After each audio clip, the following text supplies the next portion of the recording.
learned of Meher Baba from my own Murshid, Rabia Martin. You see, Sufis have always known that about the spiritual hierarchy, and she felt very anxious to discover the Kutab, or the Kutab-i-Irshad, as we call him.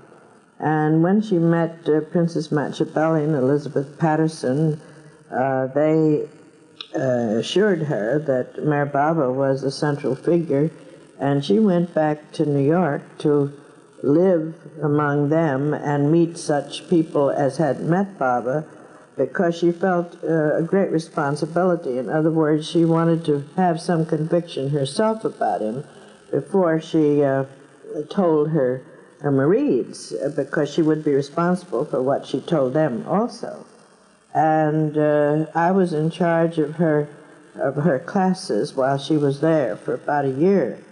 Then we were suddenly transferred back to Washington, and I rushed up to New York to see her, and she spread out some of the things like the divine theme for me, and said to me, I am convinced that he is the Kutab. So she said, I'm going to go to India to talk with him. Well, it so happened that she almost immediately went back here to San Francisco, and then became ill and went into her final illness. She had cancer of the throat, and she suffered for 2 years. Just before her death, she had told me that I had to be the head of the Sufi order and initiated me as the Murshid. This rather appalled me, as I was a very busy woman. I was living in Washington and had not entered into the Sufi studies with any idea of ever running an order. And I was very dismayed. When she passed away, I received her wishes and so forth through the mail also, and I just didn't know what to do. And initiated me as the Murshid. This rather appalled me, as I was a very busy woman. I was living in Washington and had not entered into the Sufi studies with any idea of ever running an order. And I was very dismayed. When she passed away, I received her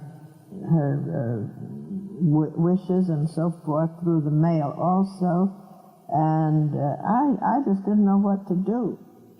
I then began reading the letters of Hazrat Inayat Khan to her, in which he always called her my dear mother, and I felt that he and she had sacrificed so much to establish the Sufi teachings that I couldn't let them down. There just literally wasn't anybody else to do the work.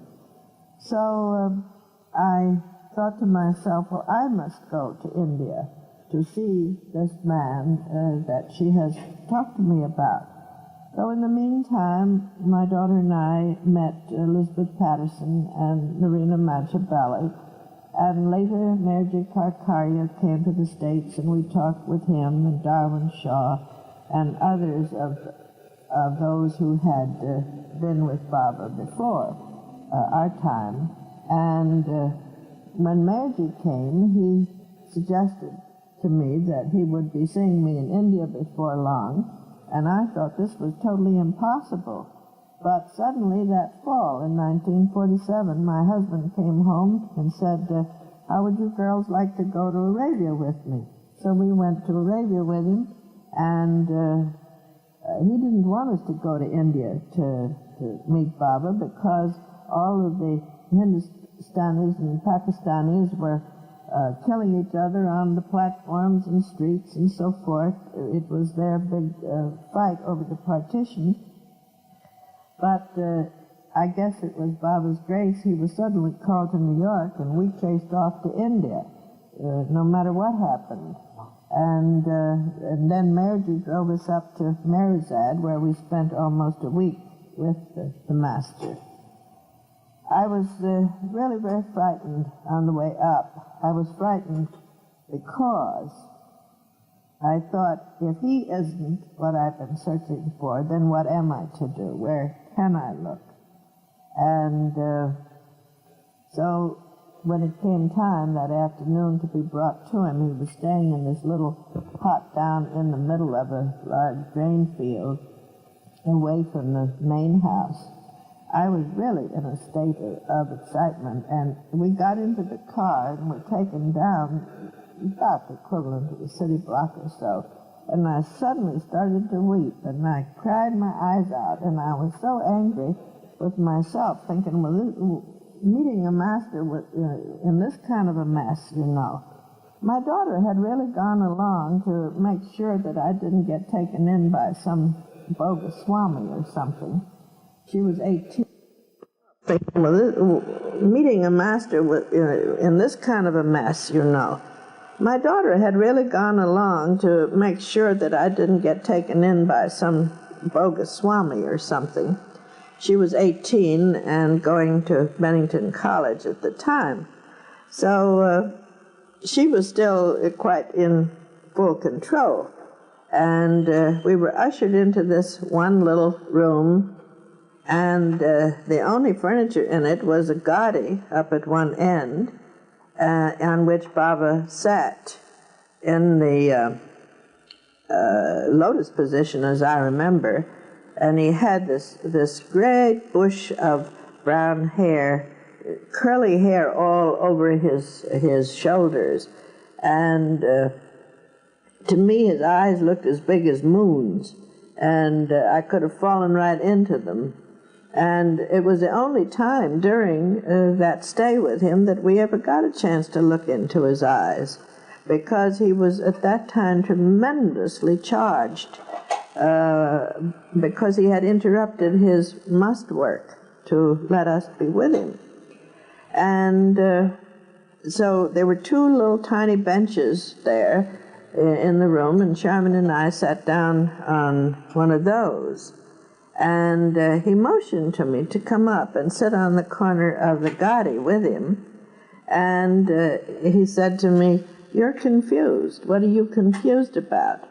Well, I had the feeling that I was just a pane of glass to him, and he knew perfectly well what I was confused about, but apparently I had to tell him. So I said to him, well, I said, you see, Mr. Martin has made me the Murshid of the Sufi order, and I don't feel that I'm qualified to be the Murshid, and I don't want to be a spiritual poseur and handle people's souls, and I've come to you to get help to know what in the world to do. And Baba was very pleased, and he slapped his knee like that, and he said, "Good, you're honest. Now, as long as you remain honest, I will do your work for you." He said, "I will save you from taking on the karma of those who come to you, and I will save them from your making any mistake with them." Well, at that moment he looked at my daughter, and he just said, "Innocent." And with that she burst into tears, and she's been his slave ever since. It was really very sweet to see it. Well, the next day and the next day we had various talks, and I was hoping, of course, that he'd find somebody else to run the Sufi order. I knew that India abounded in saints and so forth, and I said to him, "You know, Baba, I never had any idea of running a Sufi order." I said the only thing I ever wanted to do in life was to sing. And with that, Baba, it was as if he shifted gears, and he wasn't even with me. And he took his hand, Sufi order. I said the only thing I ever wanted to do in life was to sing. And with that, Baba, it was as if he shifted gears, and he wasn't even with me. And he took his hand and he traced it down like this, and he said, "I sing down through the ages. I sing." And then he looked at me and he said, "But this is what you have to do." He said, "This is your destiny. Singing was not for this lifetime. And it is for that reason that I have drawn you here, to be with me. Now, I want you to put this Sufi order on a safe and sane and stable basis, and it must be so sure that it will last for another 600 years until I come again. So the days passed, and we had many conversations, and as my daughter said, he pulled out all the stops of the organ. He had us weeping and laughing and joking and everything, every human emotion that we could go through. I was really very ill at that time. I had all sorts of glandular troubles. I had neuritis. I was taking pituitary things and thyroid things. I couldn't name it. I had a regular medicine cabinet with me. And when Baba started telling me all that I had to do, I was just absolutely appalled. And I said to him, how can I do all that with this machine? And it was really rebellion. And Baba looked at me, and when I look back at it now, I know that he was sort of wondering or considering whether or not I was asking him for some sort of healing. But actually, such a thing had never occurred to me. I mean, I didn't know that masters healed and so forth. I didn't know that much about what they did. And so he said, it is a long time since I have discussed the physical, but I will help you. So, of course, to me this meant, well, he'll see to it that I get people to work with me so it won't be so hard on me.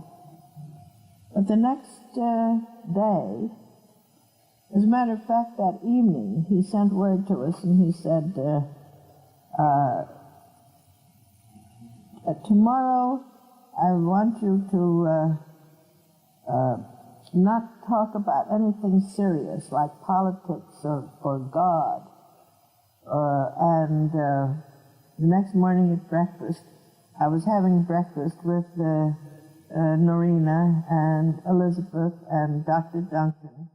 And the next morning at breakfast, I was having breakfast with Norina and Elizabeth and Dr. Duncan.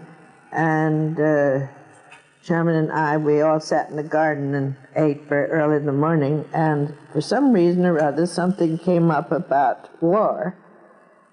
And suddenly Gohare rushed from somewhere in the garden and said, looked at us reprovingly and said, Baba said, you must have forgotten his instructions. Well, of course, we all were very abashed. And presently, she came again and said, you're to come over to Mara's house where Baba will see you. So we went over there, and Mara and the girls were gathered, and also Elizabeth and Norina and Sherman and I. And it was a long oval table which intervened between where Baba was sitting on a sort of sofa, and we were sitting on the other side. So he then asked us to tell him some jokes. Well, jokes, you know, at 8 o'clock in the morning, with nothing to provoke them, and trying to tell them to someone whom you knew the answer before you could get to it, that is the punchline, it was really quite a trial. And we scrambled around, you know, in our brains trying to bring forth something funny to tell him, which we succeeded in doing. And he got us all very merry with these jokes. And then he said to Mara, perhaps Ivy would like to see your pictures. So Mara went and got a whole slew of photographs and snapshots and laid them on the table. So I got up to look at these pictures, and just as I did, something hit me right in my heart. and it was just as if I'd had a javelin thrown at me. I've never been so shaken up, and I felt as if my heart was going like this. And I dropped into the chair, and I started to weep violently. And Baba crossed the room. I couldn't see him, but my daughter told me afterwards, and he stood behind me, and I realized that he was there, and he kissed the top of my head, where, of course, the pituitary gland is, and that's your general motors. And then he told Charmian to take me back to the other house, which she did. And I began feeling like I had a sort of a low-grade flu. And I had that for a couple of days. And suddenly realized that I was perfectly all right and felt wonderful. And when I got back to the States, I just threw out all the medicines. I went to the doctor to be examined because my husband insisted on it, and found that my blood pressure had gone from 90 up to 115 in 52.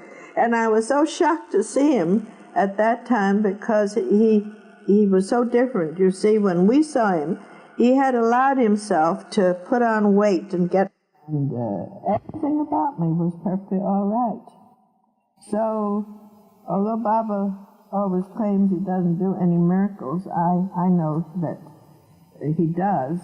That is, they're miraculous to us. They're not miracles in one way because he can do anything. And he says, I asked him this question, and I put the answer to this whole business in the book Beings, which was entirely composed of questions, his answers to questions that I gave him.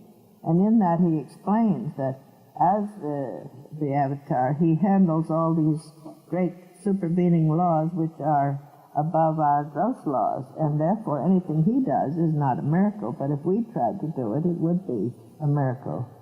And I do think I should follow that up by saying that, of course, the Master only does a thing like that if you are in his service and he needs you to do spiritual work.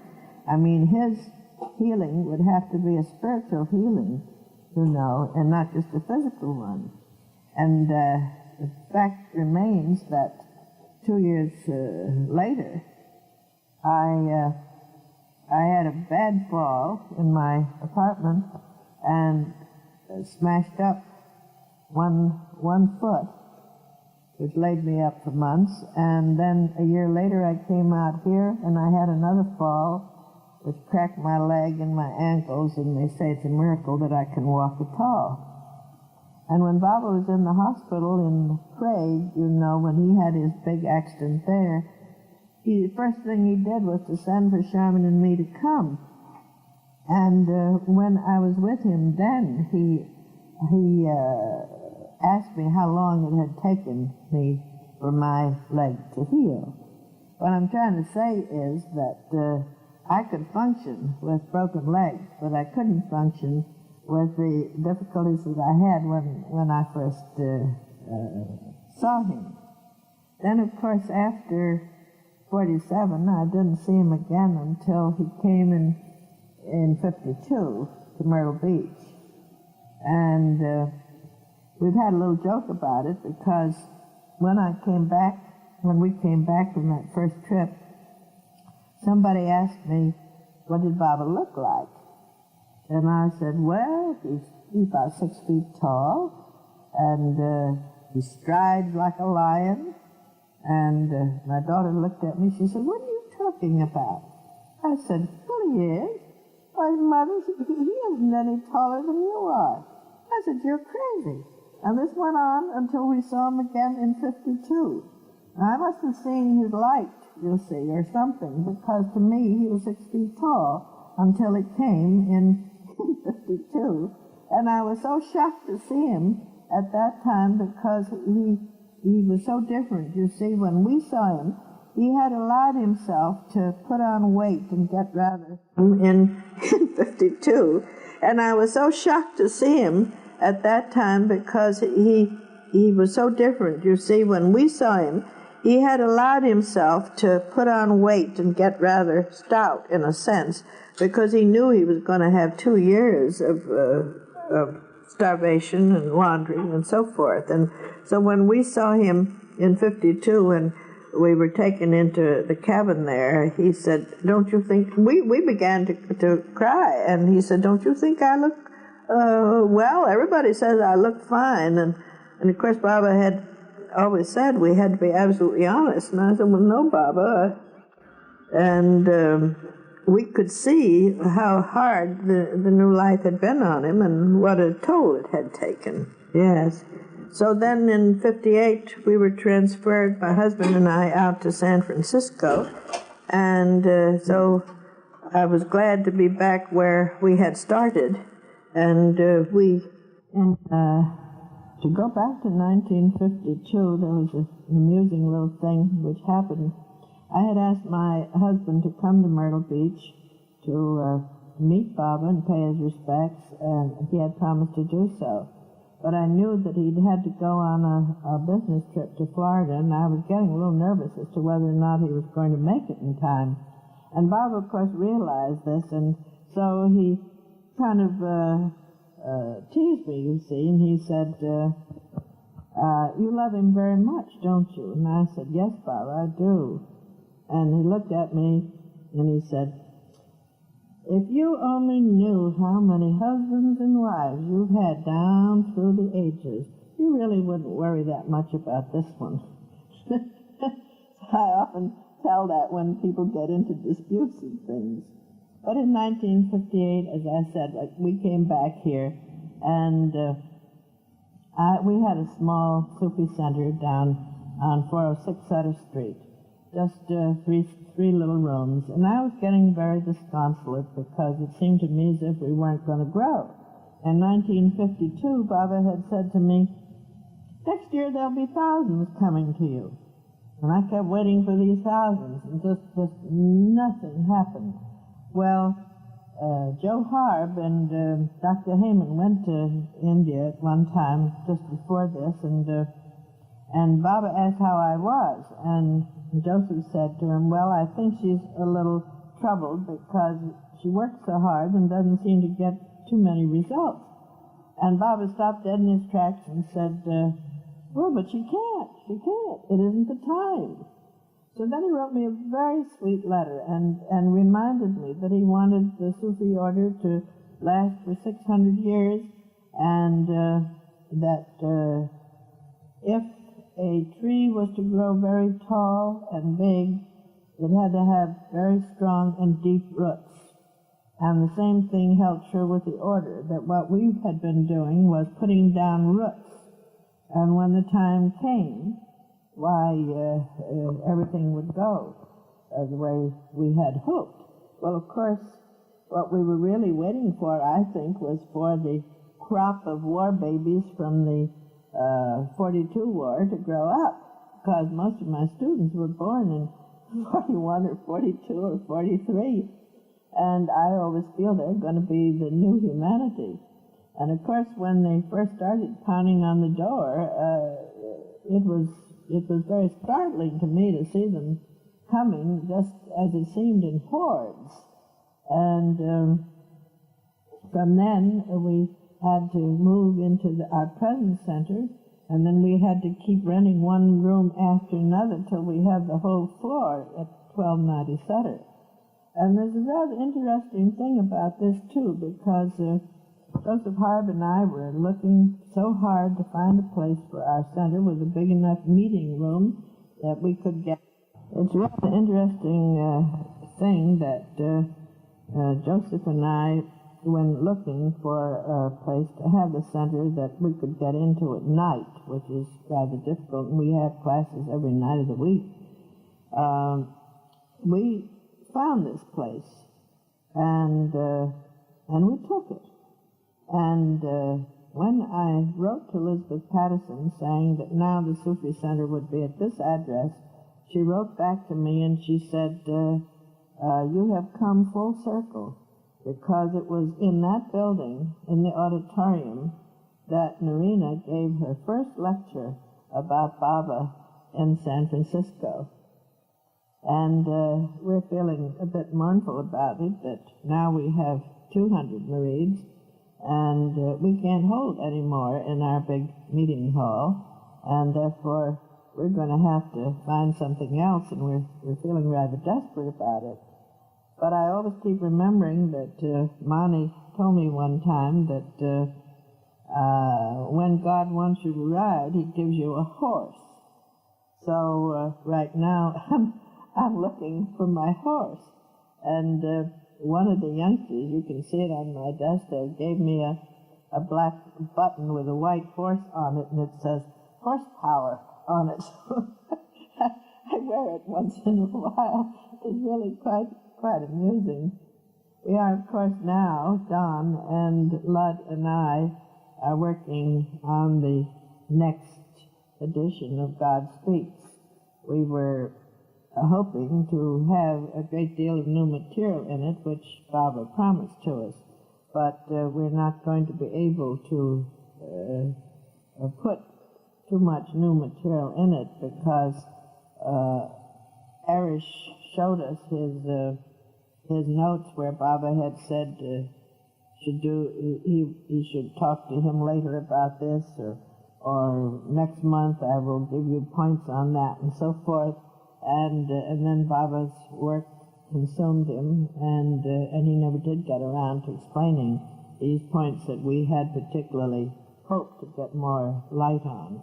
But there will be a few new things in it, and we will have a very fine glossary, which Baba had gone all over and was very pleased with, which was the work of Lud Dimple, and we'll have some extra charts and so forth in it.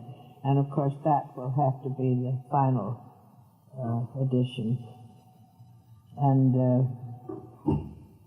we are now putting into those books that we've had the privilege of publishing some little thing about Baba having dropped the body, because we feel that the public should be allowed to know this. One could talk for hours, things keep springing up in your mind.